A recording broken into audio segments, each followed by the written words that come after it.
ஒரு கொலை நடந்திருக்குன்னு தெரிய வந்தா உங்களுக்கு நெக்ஸ்ட் என்ன தெரியணும்னு தோணும்?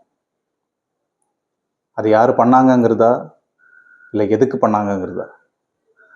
இது ஏன் டயலாக் கிடையாது, படத்தில் இருக்கிற டயலாக் தான். ஆனால் ரொம்ப முக்கியமான dialogue. Hi guys, நாசரியர் suggesting Malayalam movies for Tamil audience. இளவீழா பூஞ்சிர, அதான் படத்தோட பேரு.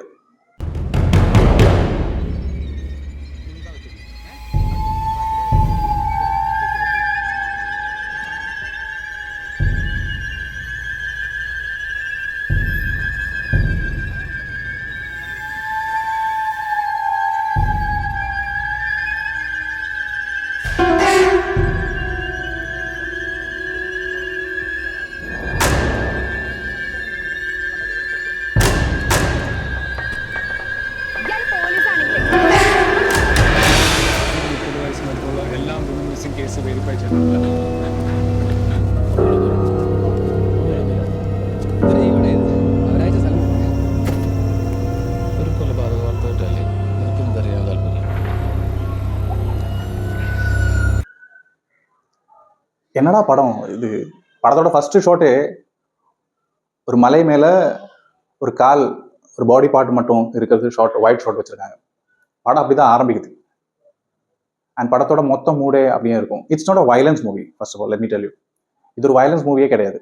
வயலன்ஸ் இருக்கிற மூவி தான், ஆனால் அது நம்மளோட இமேஜினேஷன்ல தான் வரும் தவிர இந்த ஸ்க்ரீனில் வெளிப்படையாக எங்கேயும் வயலன்ஸ் காமிக்கல. ஸோ அந்த சென்ஸ்ல it's not a violence movie. Ila பூஞ்சிரைங்கிறது ஒரு இடத்தோட பேர் தான். அந்த இடத்தோட பேர் தான் இந்த படத்துக்கும் வச்சிருக்காங்க.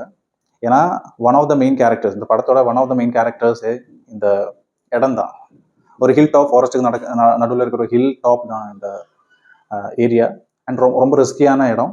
அங்கே அது சூப்பர்வைஸ் பண்ணுறதுக்கு, அங்கே விசிட்டர்ஸ் வராமல் இருக்கிறதுக்கு, அங்கே பக்கத்தில் நடக்கிறதெல்லாம் பார்த்து ரிப்போர்ட் பண்ணுறதுக்கு எப்போவுமே 2 போலீஸ் ஆஃபீஸர்ஸ் அங்கே டென்ட், அந்த ஏரியாவில் டென்ட் மாதிரி கட்டி கம்யூனிகேஷன் டிவைஸ் எல்லாம் வச்சு அங்கேயே தங்கி அங்கேயே சாப்பிட்டு சமைச்சு சாப்பிட்ற மாதிரி ஒரு செட்டப் பண்ணிட்டு 2 போலீஸ் ஆஃபீஸர் எப்பவுமே அங்கே இருக்கணும். ஸோ அது ஷிஃப்ட்டில் மாறிட்டே இருப்பாங்க. ஒரு 1 வீக்கில் ஷிஃப்ட் மாறிட்டு 2 போலீஸ் ஆஃபீஸர், ஒருத்தர் மாதிரி இன்னொருத்தர் வந்து அதுக்கு the next person will go change. எப்பவுமே 2 ஆஃபீஸர்ஸ் அங்கே இருக்கிற மாதிரி வச்சிருக்காங்க. படத்தில் நிறைய கேரக்டர்ஸ் கிடையாது, நிறைய கொஞ்சம் பேர் வச்சு தான் எடுத்திருக்காங்க. One of the main characters is Soubin Shahir. You know, படம் ஸ்டார்டிங்கில் இவர் பஸ் இறங்கி அந்த இடத்துக்கு போகிறதுக்காக, அவரோட ஷிஃப்ட்டுக்கு ஜாயின் பண்ணுறதுக்காக இஸ் கமிங்.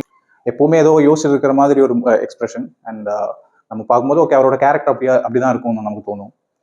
ஆஃப் ரோட் பண்ணி ஜீப்பு மட்டும் போகிற இடம் ஆஃப் ரோட் பண்ணி ரொம்ப கஷ்டப்பட்டு தான் he has to reach there. So போகும்போதே அந்த ஷிஃப்ட் முடிகிற ஒருத்தர் போகிறாரு. So one more person should be there, he's already there. So அவர் கேட்குறாரு, அவங்கள வெங்காயம் தான் கூப்பிடுறாங்க, ஏன்னா he's a vegetarian and OCD இருக்கிறவர். ஸோ அதனால மொத்தம் யாருக்குமே ரொம்ப பிடிக்கல அந்த மாதிரி கேரக்டர்னு நினைக்கிறேன். ஸோ அதனால அந்த எக்ஸ்பிரஷன் அவங்க கொடுக்கறதுனால நமக்கு தெரிய வருது. ஹீஸ் கோயிங் தேர் அண்ட் இவர் இருக்கிறதுனால Soubin also doesn't like him much. Only official communications are there. அவர் கிச்சனுக்கு வேற யாரையும் போட மாட்டாங்கன்னா வெஜிடேரியன், நான்வெஜ் குக் பண்ண கூடாது. ஸோ இதெல்லாம் பண்ணுறதுனால he is not very comfortable with him.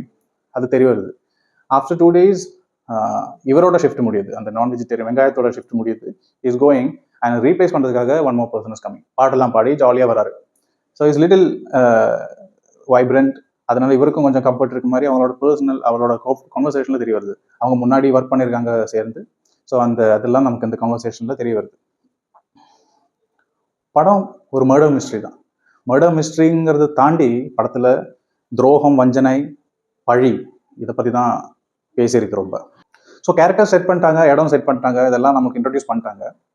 அப்படின்னு இருக்கும்போது வயர்லெஸ் கம்யூனிகேஷனில் ஒரு நாள், பை த வே, இதெல்லாம் நடக்கும்போது பல சீன்ஸ் நமக்கு காமிக்கிறாங்க. ஆக்சுவலி அந்த சீன்ஸுக்கெல்லாம் இந்த படத்தில் இம்பார்ட்டன்ஸ் இருக்குது. So it's not just an introduction. Okay, அது இன்ட்ரோடக்ஷன் இல்லை, அந்த சீன்ஸுக்கெல்லாம் இம்பார்ட்டன்ஸ் இருக்குங்கிறது படம் முடியும் போது தான் நமக்கு தெரியும். ஸோ ஐம் டெல்லிங் யூ, அதெல்லாம் கவனமாக பார்க்க வேண்டிய சீன்ஸ் தான் இங்கே இந்த இன்ட்ரோடக்ஷன் டைமில் கூட. அண்ட் இப்படி இருக்கும்போது வயர்லெஸ் கம்யூனிகேஷனில் சொல்லிட்டு வராங்க, ஒரு ஹியூமன் பாடி பார்ட்ஸ் அங்கே இங்கெல்லாம் இந்த ஏரியா பக்கத்துலேயே கிடைக்குது. ஸோ விசாரிச்சுட்டு இருக்காங்க, finding different parts and different area அப்படி சொல்லிட்டு இருக்கும்போது இது தெரிய வருது. அங்கே தான் கதை ஆரம்பிக்குது. படம் போயிட்டு இருக்கும்போது one of the body parts, ஒரு கை, இந்த ரிஸ்ட், இந்த ஏரியா மட்டும் இவங்க டென்ட் கட்டிட்டு இருக்கிற அந்த இடத்துல பக்கத்துலேயே அவங்களுக்கு கிடைக்குது. And this is found by the second person who's joining later, right? And he's getting scared. படம் அங்கேருந்து கொஞ்சம் பீக் ஆகுது. அங்கேருந்து தான் படம் எக்ஸாக்ட்லி அதோட மெயின் ஸ்டோரிக்கே போகுது. இந்த இடத்துக்கு இன்னொரு ஸ்பெஷாலிட்டி இருக்குது. என்னென்னா, அடிக்கடி மின்னல் அடிக்கும். மின்னல் அடித்தா அது டெத்து வர அந்த டெத்து கூட நடக்கிறதுக்கு அவ்வளோ பவர்ஃபுல்லான மின்னல் தான் அங்கே அடிக்கும். ஸோ அதனால they are keep continuously monitoring. இது மழை வரப்போகுதா, மின்னல் வரப்போகுதா, இதெல்லாம் மானிட்டர் பண்ணது கூட அவங்களுக்கு அங்கே செட்டப் இருக்குது. அவங்களுக்கு இன்ஃபர்மேஷனும் கிடைக்கும். இது நமக்கு காட்டுறதுக்காகவே அங்கே ஏதோ ஒரு விசிட்டர்ஸுக்கு மின்னல் அடித்து அவங்க இறந்து போகிறது நமக்கு காட்டுறாங்க. So will come to know that it is a very dangerous area. So இதுக்கு எல்லாமே படத்தில் ரொம்ப இம்பார்ட்டண்ட்டான ரோல் இருக்குது ஆக்சுவலி. அந்த லொக்கேஷனோட ஸ்பெஷாலிட்டிஸ், இந்த கேரக்டர்ஸ், அவங்க பண்ணுறது, இது எல்லாமே படம் பார்த்து முடிச்சதுக்கப்புறம்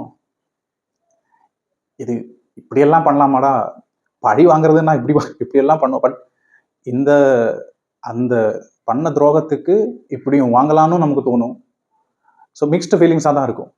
if you like this kind of murder மிஸ்ட்ரின்னு சொல்ல மாட்டேன், பட் ரிவெஞ்ச் ஸ்டோரி, பட் சட்டிலாக ஸ்லோவாக சொல்லியிருக்காங்க, பட் ரொம்ப ஆழமாக சொல்லியிருக்காங்க.